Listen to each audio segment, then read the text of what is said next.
For just a second, think about your dream life. Imagine it. Feel it. Now come back and listen to what I'm about to say. You have the power to make all of that happen. It's probably going to take work and time, and most likely won't be easy, but it's there, waiting for you in your future if you choose to go get it. So what's your move?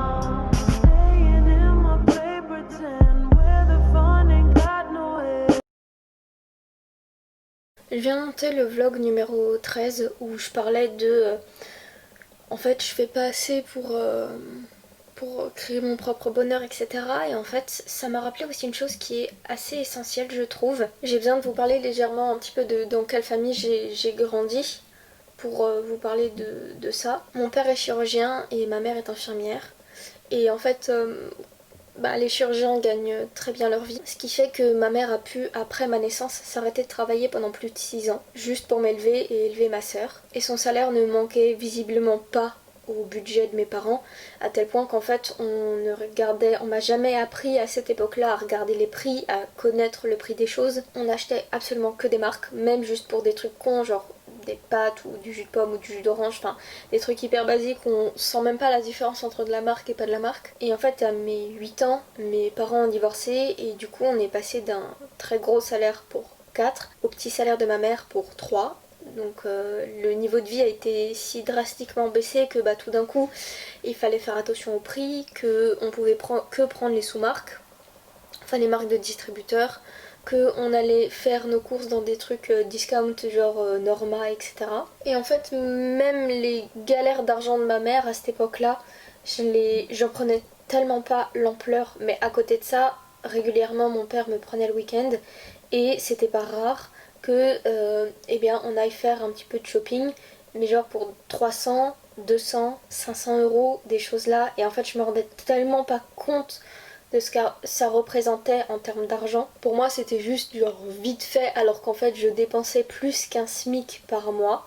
Et en fait, ça a totalement biaisé mon rapport à l'argent. Et en fait, moi j'ai cette impression que sans argent je pourrais pas être heureuse, parce que ce qui me rend heureuse dépend de l'argent, comme par exemple des voyages. Par exemple, si demain je partais en Islande, ce serait un avion dans dans un avion confortable, avec un logement sur place chaud et confortable où il y aurait une jolie vue, et tout ça ça coûte pas 100 ou 150 euros. Et en fait, quand je vois par exemple Laetitia, j'ai plus le nom de sa chaîne, Le corps, la maison, l'esprit, qui part avec quasiment pas d'argent dans sa poche et qui va vivre ses aventures dans un pays étranger. Enfin, moi, tout ça, c'est pas du tout des choses qui me font rêver, c'est pas du tout des choses qui me correspondent. C'est des choses qui m'angoisseraient de pas savoir où je dors, de pas savoir. Et puis en plus, je sais pas, genre je suis un peu compliquée et tout. Genre, si la salle de bain n'est pas tip top, jolie et propre, c'est dead. Enfin, je veux dire, même pour sélectionner mes hôtels quand je vais à Paris pour les cours,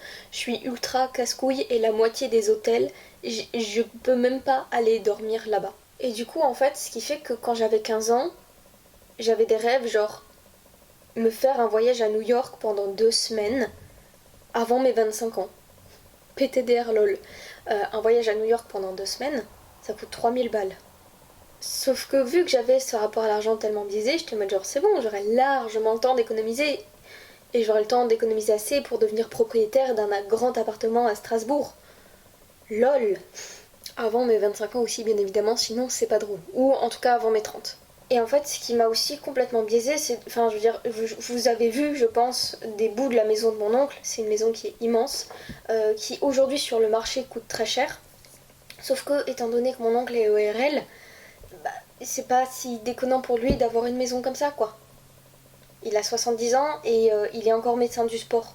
Donc j'ai toujours vu les gens autour de moi du côté de mon père vivre dans une certaine opulence, mais parce qu'en fait, ils avaient les salaires qui allaient avec, mais ça, je m'en rendais vraiment pas compte. Et du côté de ma mère, en fait, c'est plutôt une famille pauvre. Donc ma mère est fille d'immigrés italiens et de femmes au foyer.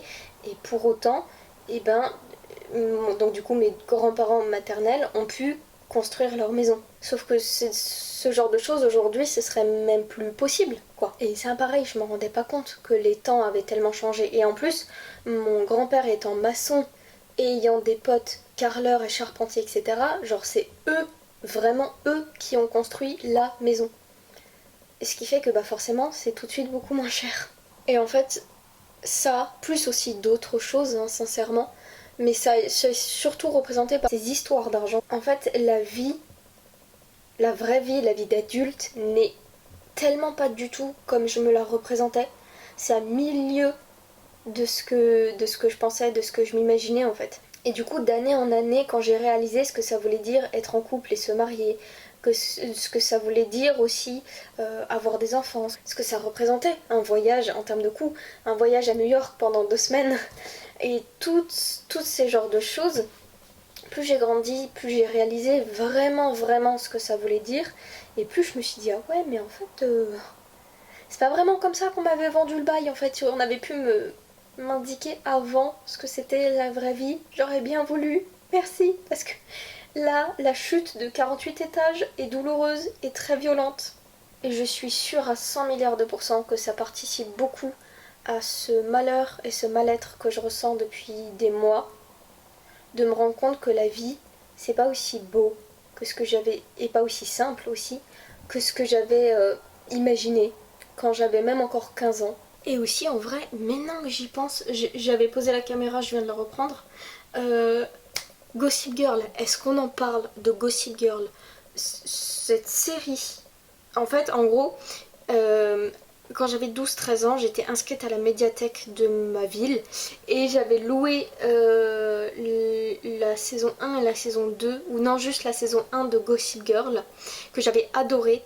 Et en fait, à l'époque, ça venait à peu près juste de sortir, quoi. Genre, c'était en 2009, elle venait de sortir en 2007, et la saison 2 allait sortir la même année 2009. Quelque chose comme ça, bref. Et en fait, je me souviens que j'avais adoré la saison 1, je m'étais hyper projetée aussi, parce qu'à l'époque, j'étais harcelée, j'étais vraiment pas bien dans ma peau, donc j'étais là genre, ouais, un jour, je serai la populaire, peut-être au lycée et tout, machin, etc. Genre, j'ai toujours eu ce besoin d'être aimée, mais ça je pense un jour que j'en parlerai dans une vidéo vraiment à part parce que c'est un sujet trop complexe, mais bref, pour moi Gossip Girl c'était vraiment ma vie de rêve, sauf que c'était présenté tellement accessible et facilement, enfin je veux dire, les pauvres de l'histoire ont un appartement à Brooklyn, excusez-moi, les pauvres de France, ils louent un HLM à Haute-Pierre, c'est un quartier Strasbourg, et ils ont le RSA, ok.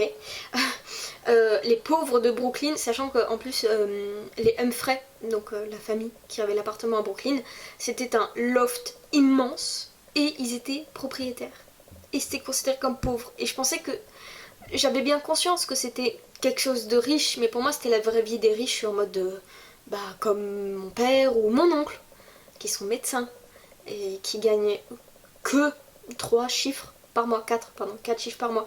Et en fait, non, ces gens-là, ils gagnent 5 voire 6 chiffres par mois. Ce sont des gens qui bossent énormément, qui sont en plus rentiers par-dessus le marché, donc en gros qui vivent de l'argent qu'ils investissent, que ce soit dans l'immobilier ou dans le capital financier, dans genre des entreprises, etc. Genre en fait, c'est tellement un monde à part, et moi je pensais que c'était genre faisable. Un peu la vraie vie, enfin la vraie vie améliorée, mais la vraie vie. Genre que tous les gens qui habitaient à Paris, ou à Strasbourg, ou à Bordeaux, ou une majorité, ou à Bordeaux, ou enfin dans toutes les grandes villes de France, bah c'était un petit peu leur vie quoi. LOL. Et en fait, j'ai arrêté la série pendant longtemps pour des questions techniques tout simplement, parce qu'ils n'avaient pas la saison 2, et puis après genre j'étais plus à la médiathèque, et puis après bah je l'ai jamais acheté, enfin bref voilà. Je l'ai reprise et terminée il y a pas longtemps sur Netflix, genre l'année dernière. Et en fait, cette série, elle m'a obsédée pendant des années et des années, de me dire oh j'ai trop envie de regarder Gossip Girl et tout machin. Et puis je me souviens que quand j'avais genre 14-15 ans, que c'était fin du collège, début du lycée, tout le monde était vraiment en train de le regarder parce que c'était l'essor, vraiment le plein essor de Gossip Girl. Et ouais, donc ça m'avait un petit peu retourné le cerveau cette série. Et ça a eu, et ça a, et ça aura sans doute plus d'impact que ce que je le pensais de base.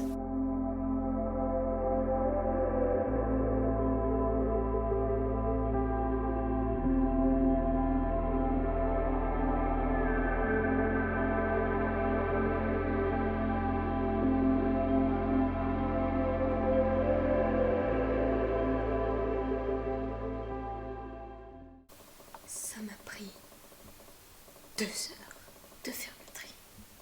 Mais je me suis bien enjaillée parce que j'ai revu des trucs grave drôles. Je viens de me rendre compte que les commentaires étaient désactivés sur quasiment tous mes vlogs. Ce n'était absolument pas volontaire. En fait, j'ai remarqué ce matin que les commentaires de mon dernier vlog en date étaient bloqués par pur hasard. Et en fait, là, quand je regarde les autres vlogs et tout, je vois que quasiment tous sont bloqués. Et je suis là, genre, enfin, fermés en fait. Et je les ai absolument jamais fermés, donc il va falloir que je regarde comment ça se fait. Mais je me disais bien quand même que d'habitude, j'avais quand même un tout petit peu plus de commentaires.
Je termine ce vlog et cette série de vlogs à minuit 1.